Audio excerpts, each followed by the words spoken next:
हीनो euro FL 1J। तो इसकी हमने क्लच की सेटिंग करनी है, तो आपको बताना है कि इसकी क्लच की सेटिंग मतलब कहाँ पे रखनी चाहिए परफेक्ट। इंशाल्लाह क्लच की सेटिंग आपको बताएंगे। तो पहले तो आपको बताते हैं कि इसका फॉल्ट क्या हो गया। इसका फॉल्ट ये हो गया था कि इसके बैरिंग फॉल्टेड होने की वजह से फिंगर इसके फॉल्टेड हो चुके थे। तो दिखाते हैं आपको जो हमने फिंगर न्यू डाले हैं। तो जब बैरिंग फॉल्टेड होता है तो क्लच में से आवाज़ आती है, तब जो है ये फॉल्ट भी हो जाता है। तो ये देख लें, ये बैरिंग ने कितना इसका बुरा हाल कर दिया है। तो ये देखें, तो यही मैंने दिखाना था। तो ये हमने न्यू डाल दें फिंगर कि ऐसे जब भी फॉल्ट हो जाता है, ये मतलब पहले ही आवाज़ आती है क्लच दबाने से, चिक चिक की आवाज़ आती है। जब आवाज़ है तो फ़ौरन से आप इसे खुलवा लिया करें, ठीक है। तो ये जी माशाल्लाह हमने प्रेशर प्लेट इसकी फ़िटिंग कर दी है। तो अब जो है हमने आपको ये दिखाना है कि हमने इसकी सेटिंग कहाँ पे रखनी है, ठीक है। वैसे तो मैंने सेट कर दी है, मज़ीद जो रहती है इंशाल्लाह वो भी हम सेट करेंगे। पहले मैंने कुछ वीडियो बनाई हुई है, उसमें मैंने तरीक़ाकार भी बताया हुआ है। सेटिंग का बहुत ही किरदार होता है। सेटिंग की वजह से लेदर जल्दी ख़त्म हो जाते हैं अगर सेटिंग गलत हो, तो गाड़ी ज़ोर भी नहीं मारती अगर सेटिंग गलत हो। ये चीज़ें कुछ होती हैं। तो क्लच में से महक भी आती है जब सेटिंग गलत हो। तो और भी बहुत सारी वजह हैं, मैं तो आपको अभी सेटिंग के बारे में बताने लगा हूँ। तो इससे अलावा गियर बक्स देख लें, ये इसका गियर बक्स है, ठीक है। तो मैं इधर से भी मैं आपको दिखा देता हूँ, ये है, ये गियर बक्स है।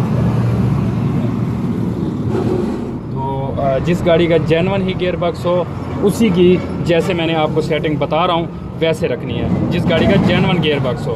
तो ये नहीं जो गाड़ी गियर बक्स लगा होता है तो फिर आपने सेटिंग ऐसे नहीं रखनी, जैसे फिर उसकी परफेक्ट आए तो फिर वैसे रखनी पड़ती है। वो फिर देखना पड़ता है हाउसिंग और गियर इसके क्लच के दरमियान वाया जितना होता है, तो उसके हिसाब से सेटिंग रखी जाती है। तो अब जो है मैं सेटिंग ये करूँगा, सेटिंग करके फिर जब फिटिंग कर लेंगे तो बहर की तरफ से भी आपको दिखाऊँगा कि सेटिंग जो हमने रखी है ये बिल्कुल परफेक्ट है, ज़रूर है। तो हमने ये जो फ़र्क है ना, ऐसे इसको पकड़ के, ठीक है। तो इसमें इस दोनों में फ़र्क है, इसमें या फिर इसमें, इसके साथ पता नहीं चलना किस में फ़र्क है। तो इसके साथ तरीका ये है कि वर्नियर के साथ हमें दोबारा इसको चेक करना पड़ेगा, ठीक है, किस में कौन से फिंगर में फ़र्क है। तो वो हमने फ़र्क जो है निकालना है इसका। तो अगर हम हल्का सा इससे भी उठा देना, ये हिलना तो बंद हो जाएगा, मगर फिंगर बिल्कुल सेट नहीं होना है, ठीक है। क्योंकि फिंगर सेट होने के लिए वो वर्नियर के साथ ही आप सेट करेंगे। तो हमने इसको हल्का सा दबाना है, फिर दोबारा से दबा के फिर तो ये नीचे हो गया। चारों ही हमने फिंगर एक जैसे रखे हैं। अगर मैं आपको क्लियर दिखा सकूं तो ये देख सकते हैं आप। तो ये देखें, ये ठीक है, 44 mm, ठीक है। ये हमने इसके जो फिंगर की सेटिंग रखी है ये रखी है, ठीक है। तो मज़ीद जो है तो ये मैं अपना हुनर आपको सिखा रहा हूँ, ठीक है।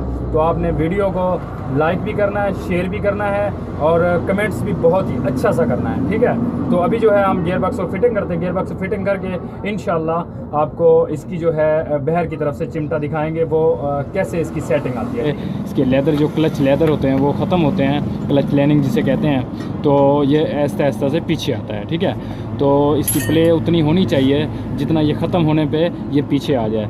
तो ये देखें, तो ये देखें, ये इतनी प्ले है, तो इतनी प्ले होनी चाहिए, ठीक है। तो ये जितना प्ले है, इससे भी जितना प्ले है इतना ये आगे भी जा सकता है, ठीक है। तो ये ऐसे इसकी सेटिंग रखी जाती है। ये देख सकते हैं कि माशाल्लाह बिल्कुल ठीक है। तो ना ज़्यादा पीछे है ना ज़्यादा आगे है। तो ये इसका इंजन है। तो जैसे कि मैंने आपको दिखा दिया, माशाल्लाह बिल्कुल क्लियर हो चुका है। तो वीडियो आपको अच्छी लगी तो लाइक कर देना, चैनल पर न्यू है तो चैनल को सब्सक्राइब कर देना, साथ में बेल आइकन दबा देना ताकि आपको न्यू वीडियो की अपडेट आती रहे।